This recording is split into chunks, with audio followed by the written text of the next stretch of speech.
Major funding for KPBS Evening Edition has been made possible in part by Bill Howe Family of Companies, providing San Diego with plumbing, heating and air, restoration, flood and remodeling services for over 40 years.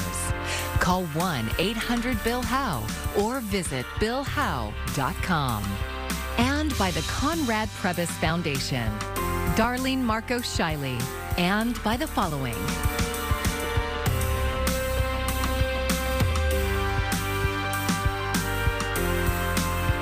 And by viewers like you. Thank you. Good evening. It's Monday, April 18th. Thank you for joining us. I'm Maya Trabulsi. The show must go on, and in this case, the San Diego County Fair. Tonight, a deal has been struck to save the event. The two sides in a lawsuit over the fair's midway provider reached an agreement with the help of a judge. The 22nd District Agricultural Association says there will be an independent carnival midway, offering rides, games, and food. John Moot represents Tally Amusements, the plaintiffs in the lawsuit. He says instead of a single carnival operator, there will be multiple vendors working together like in years before. So it's really going back to the future, if you will, and simply working with a model that has worked in the past and with the parties involved sharing the duties for this year's fair. Tally's attorney says this agreement is only to ensure this year's fair goes on as planned, and the lawsuit will continue after the fair ends. The San Diego County Fair runs June 8th through July 4th.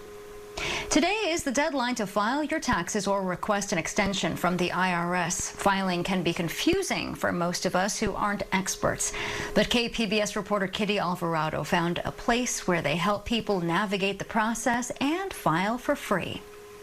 ID and social, please. The day many people dread has arrived, tax day. We did get 3 extra days from the usual April 15th filing date, but it's looming and stressful. It's something that sometimes we put it at the last minute, you know. Martin Crespo from Chula Vista has been putting it off. He has an online business and says he needs help navigating all the new tax rules. With the pandemic coming out from the pandemic right now, there has been a lot of changes, even for online selling, you know, state and federal. So, you know, it's just like getting used to the new rules. And making mistakes on his tax return is something he wants to avoid. Yeah, I'm afraid to mess up too. Fortunately for Martin, there's help and it's free. Dreams for Change, a nonprofit that teaches financial literacy, set up tax prep pop-up locations throughout the county. Carmen Ruiz, a volunteer coordinator for the program, says helping prepare returns is just part of what they do. We're basically here to not only do their tax return for free and get them as many credits as they're allowed to get that belong to them, but we're also here to educate them on why they're getting the return that they're getting, why they owe money, what they can do to help themselves for next year. They offer assistance year-round, but the pop-ups are open until 8 o'clock tonight, and you must file your return by midnight to avoid penalties. Ruiz says this day is always busy, and the pandemic has also had an impact. It's been very busy. It's been very busy because of the stimulus. We've been seeing a lot of people that normally don't have to file come in to file because, you know, they can get that $1,400 stimulus. The earned income tax credit rules have changed. Many who typically wouldn't qualify for the tax break do. But the big question most people have this year is about the stimulus money. A lot of people are wondering, you know, did they receive it? Did they not receive it? If they didn't receive it, how did they get it? If you have back taxes or need to file an extension that will push the deadline until October, they can help with that too. It's not as scary as it seems to get your taxes done. It really isn't. Kitty Alvarado, KPBS News. Today, the San Diego City Council was presented with Mayor Todd Glorias' nearly $5 billion budget proposal. Leftover funds from the federal COVID relief package approved last year allowed the mayor to raise spending by 5%. On Midday Edition, Glorias said his proposal represents the largest infrastructure investment in San Diego's history. It includes $77 million for road repairs and uses a federal loan for stormwater upgrades. We have been successful in competing and receiving an over $300 million federal low-interest loan that can help jumpstart some of our stormwater programs. But we have a lot more work to do in this space to ensure not only do we prevent neighborhood flooding, but that we also maintain the cleanliness of our beaches and bays. The City Council will soon kick off a month-long review of the budget proposal with a final vote scheduled for June. Today, San Diego County cut the ribbon on a new community-based crisis stabilization unit in Oceanside. As KPBS North County reporter Alexander Nguyen shows us, it's a calming space for those seeking mental health care. With that, the county officially opened its 5th crisis stabilization unit and 3rd in the North County. It's a place where people experiencing a mental health or substance use crisis can go to seek help outside of an emergency room. Services are provided on a walk-in basis. And most important, the success of these crisis stabilization centers is that to reduce the crisis and to help stabilize the individual so they can be linked back with their family and the other people supporting them. Dr. Nick Machion is the head of the County Health and Human Services Agency. He says without these crisis centers, people might be taken to ERs or jails and never get the help they needed. It allows for more options to connect people to the care they need. These crisis stabilization units, or CSUs, are also a safe alternative for law enforcement officers to drop off people with a mental health crisis for care. They are designed for the smoothest possible transition for law enforcement to hand off care. Oceanside Police Chief Fred Armijo says his agencies receive several mental health services calls a day. The number of calls for service that have a mental health component to them has increased dramatically over the last several years. So it's common for several times a day that we're getting somebody into some form of mental health services. He says the new center will cut down the time officers are out on these calls from several hours down to about 10 minutes. Everything in this place is designed with a calming, relaxing effect, such as this room and the connecting patio. Machion says it was specifically designed that way to help people in crisis. We put great effort in thinking about people are in crisis. They're dealing with trauma. So what you want to create is an environment that reduces all that external trauma, and so you create a soothing environment. Inside the 8,000 square foot facility, there are recliners, gardens, patios, and reflection rooms so people experiencing mental health crises can decompress. So far this year, CSUs have helped 5,200 individuals. Only 5% of those were referred to higher level care. Most were able to return home to their family within the day. With their success, the county is planning to open a 6th CSU soon, this time in East County. The Oceanside Center will open to the public starting next week. Alexander Nguyen, KPBS News. An act of defiance as surviving Ukrainians in Mariupol reject Russian demands to surrender. Meantime, a barrage of Russian missiles hit a town near NATO territory where thousands of families thought they'd escaped the worst of the war. Mike Valerio has the latest. Smoke billows from Lviv, once thought as a refuge where thousands of families fled from Russian atrocities. Now, the western Ukrainian city near Poland grieves its first reported fatalities of the war. 4 missile strikes hit Lviv, killing at least 7 people. The blast wave shattered windows in a hotel where internally displaced Ukrainians were staying. The fighting is also intensifying in the east, where Tamara shelters with her grandson in Severodonetsk. A lot of people can't leave this place because of problems with health, and they don't have enough money. Ukrainian forces in Mariupol rejected a weekend ultimatum from Russia to, quote, surrender or die. Ukrainian troops are now surrounded within a massive steel plant, the last known pocket of resistance in the key port city. The situation is very difficult in Mariupol. It's clear that things won't get better. Ukrainian President Volodymyr Zelensky tells CNN's Jake Tapper Russian forces took thousands of children from Mariupol, and it's unclear where they are now. About 5,000 children deported from this region to Russian side because they didn't allow them to go to the Ukrainian side, I mean the Ukrainian control side yet. That's it, so we don't know what is with their children. Where are they? He adds Ukraine won't give up any territory in the east as a new Russian offensive is expected there in the coming days. Mike Valerio, KPBS News. A federal judge in Florida has voided the mask mandate for planes and other public transportation. The U.S. District Judge ruled the mandate exceeds the authority of U.S. health officials related to the pandemic. The Biden administration said the rule would not be enforced while federal agencies decide how to respond to the judge's order. Several airlines announced they would drop mandates because of the BA.2 variant. The CDC had extended the mask mandate until May 3rd. Many of us remember how hard it was to get our hands on COVID-19 home testing kits during winter surge. It seems a lot easier to get those tests these days. But because many of those tests are not being reported, there is a significant undercount of positive cases. The Institute for Health Metrics and Evaluation says only 7% of positive cases are being reported in the U.S. And that means that case rates are likely more than 14 times higher than reported. Hospitalization rates are now being emphasized over case counts by the CDC. The city of San Diego has a new official whose job is to create a better life for children and their families. She is the first ever executive director of the Office of Child and Youth Success. KPBS education reporter MG Perez has the story. The start of a new week brings a new hire for the city of San Diego. She is Andrea O'Hara, and according to Mayor Todd Glorias, she will be working to get help for San Diegans who need it the most.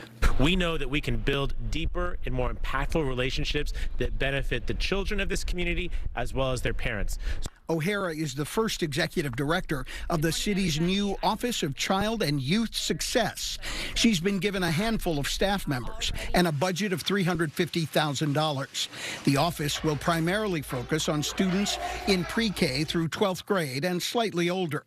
The goal is to help them and their parents get better access to family mental health resources, child care, or career development and training. I'm a mom of 3. Besides being a mom, O'Hara's experience includes the past 10 years as the San Diego Unified School District's Director of Purchasing and Contracts. That's given her connections to nonprofit organizations that offer financial and emotional support.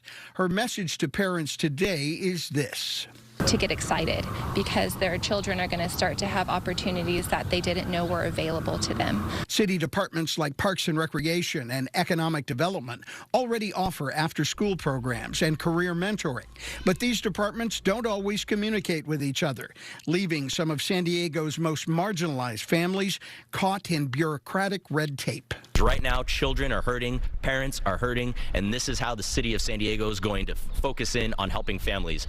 The chaos caused by COVID impacted vulnerable children most of all. San Diego joins Los Angeles and San Francisco in creating a city department specifically targeted to help children succeed. That includes children who have often been forgotten in systems that don't always make them a priority. To students and children that don't have families that are in the foster system or unrepresented and homeless, we're going to help you to get those resources so you can start to be successful and make a future for yourself. That's a bold promise, but Mayor Glorias seems confident. He's already proposed to more than double its budget next year. MG Perez, KPBS News.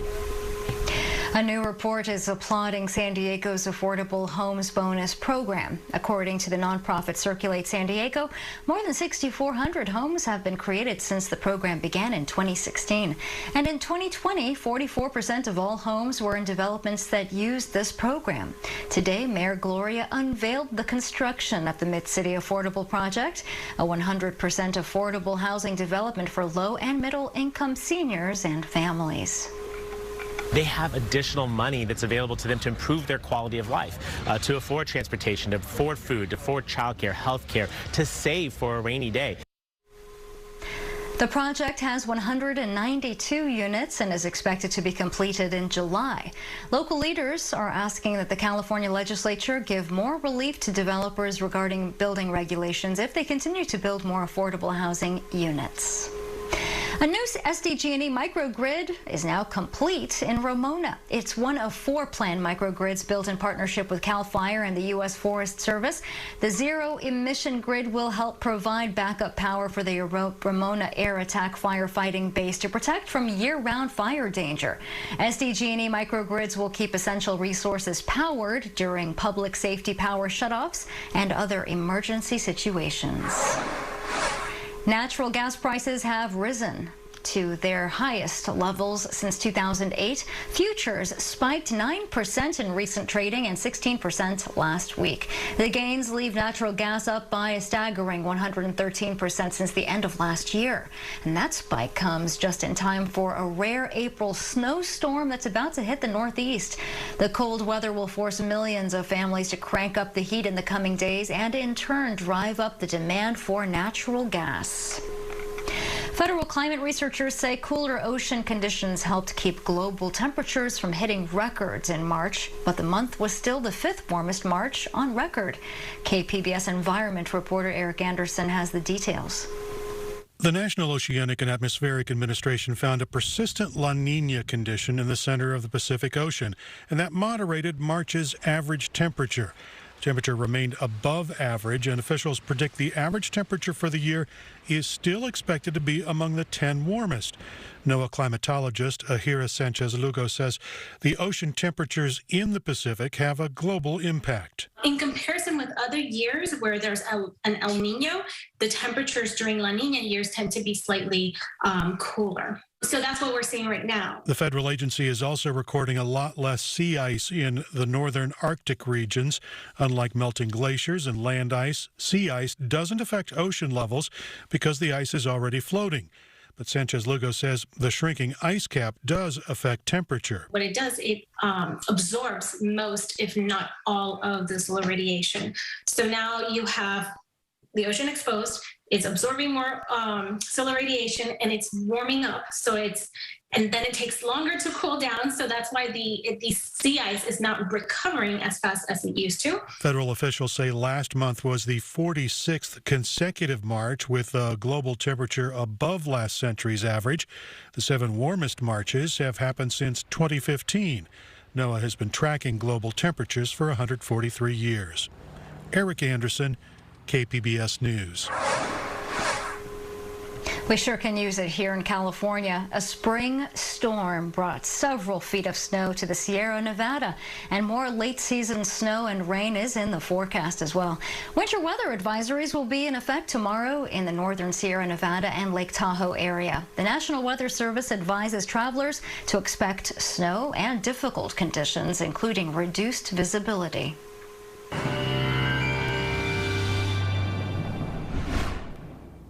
We're going to be looking at some seasonally warm temperatures here across Southern California as we move through the next couple of days, but we are watching a storm for later in the week. That's going to bring some minor rain chances, a brief cool down, but we're going to warm up again as we head into next weekend. So only a day or two, maybe some cooler temperatures in the forecast. As we push into your overnight period, Monday night into Tuesday, we fall off into the low 50s from Oceanside out towards Escondido, a little bit cooler in Ramona, getting down into the mid 40s. Out towards Borrego Springs, mid 60s for those overnight lows. And then our Tuesday features another day with some morning clouds, giving way to a little bit more in the way of sunshine in the afternoon. 75 for you out towards El Cajon, 70 degrees in San Diego, upper 80s for you in Borrego Springs. And then here is that storm that comes in late Wednesday through Friday. I think some of this moisture could work its way even south towards San Diego, but for the most part, it's likely going to be impacting central and northern California when it comes to the rain chances. Near the coast, temperatures go into the mid to upper 60s for you for Tuesday and Wednesday. You'll notice that a little bit of a cool down Thursday, Friday. Best chance for a shower looks to be early on Friday morning, and then we begin our upward trend as we head towards next weekend. Further inland, temperatures low 70s for you on Tuesday, upper 60s Wednesday and Thursday. A cooler day for you on Friday. Doesn't look like we're going to get any rain here, and then Saturday getting back up to about 70 degrees. In the mountains, temperatures cooling off a little bit more significantly. We're in the upper 50s for you Tuesday, low 50s Wednesday and Thursday, low 40s on Friday. Certainly a chilly day there, and the chance for an early morning shower. Temperatures rebound as we head into into the weekend. And in the deserts, temperatures close to 90 degrees for you on Tuesday. A drop into the 80s for Wednesday and Thursday, 70s by the time we get towards Friday, but we warm up nicely as we move towards next weekend. For KPBS News, I'm meteorologist Jessica Pash. A looming threat of bird flu is prompting San Diego Zoo and Safari Park to prepare for an outbreak. The HAN1 avian flu first appeared in North Carolina and has since spread to more than half the states of the country. So far, 27 million turkeys, chickens, and other birds have been killed as a result. 2 zoos have reported the virus among their birds, but it's not clear which ones are affected. Our local zoos have 3,700 birds in their care. I'm Judy Woodruff. Tonight on the NewsHour, missiles strike a western Ukrainian city that has been a safe haven for refugees. The details at 7 after Evening Edition on KPBS. SpaceX launched a classified satellite for the U.S. National Reconnaissance Office. The Falcon 9 rocket launched from Vandenberg Space Force Base yesterday morning, but that's about all we know. The NRO only described the satellite as a critical national security payload. San Diego Unified has made a multi-million-dollar investment in Logan Heights, the historically Hispanic neighborhood near downtown. KPBS education reporter MG Perez shows us their unconventional approach to learning.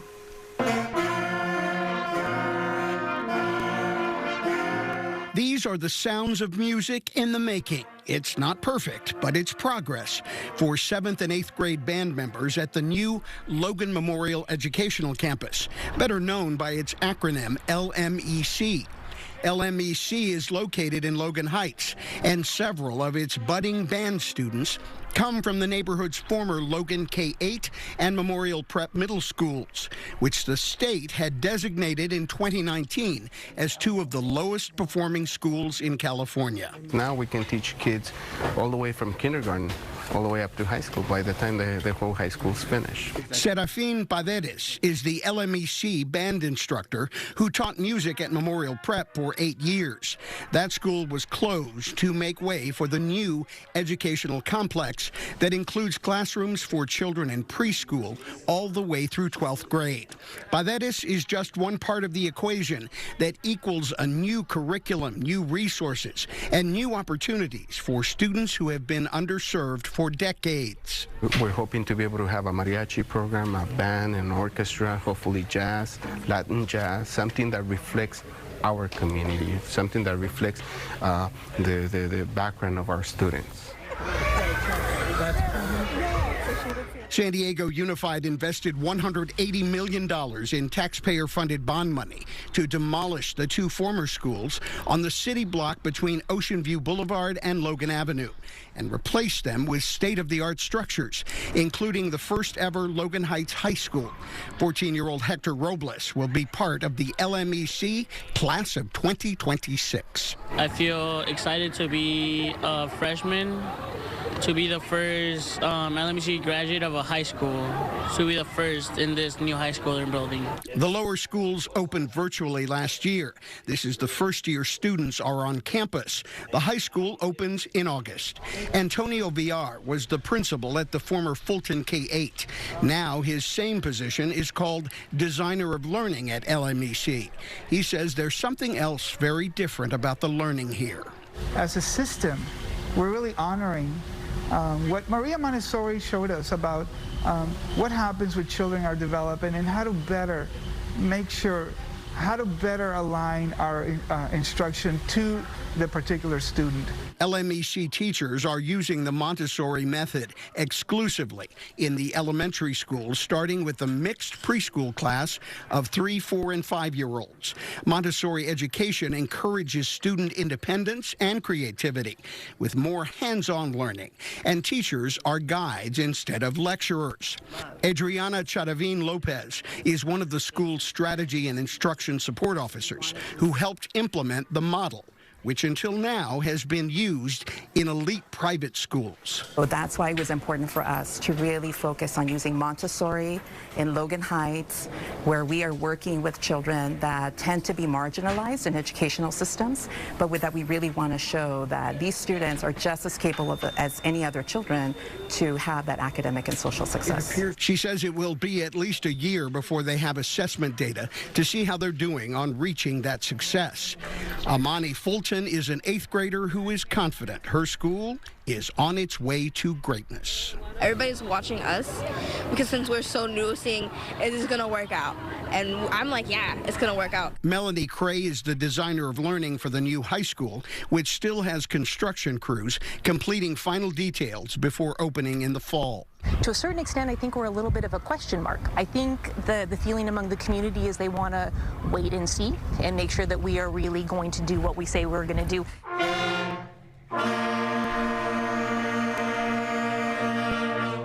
Back at Mr. Padedes' band practice, the sound of success is already being heard. MG Perez, KPBS News. After more than 2 years on hiatus, Father Joe's Villages held its first sit-down Easter meal today. Current residents of the Paul Mirabile Center broke bread together today in observance of the holiday, all in the newly remodeled dining hall. Volunteers and staff waited on the lunch guests who had missed congregate dining during the pandemic. Being able to gather as a community, as a family, is a big deal to individuals. Well, think about it. We at home, right? How important it is for us to gather around the table with our own family. It's especially important for those who are on the streets, and there's a sense of loneliness and isolation. The Paul Mirabile Center offers short-term housing for 350 people over the age of 18. For those who aren't current residents, hot meals were given out in to-go boxes. And you can find tonight's stories on our website, kpbs.org. Thanks so much for joining us tonight. I'm Maya Trabulsi. Major funding for KPBS Evening Edition has been made possible in part by Bill Howe Family of Companies, providing San Diego with plumbing, heating and air, restoration, flood and remodeling services for over 40 years. Call 1-800-BILL-HOWE or visit billhowe.com. And by the Conrad Prebys Foundation, Darlene Marco Shiley, and by the following: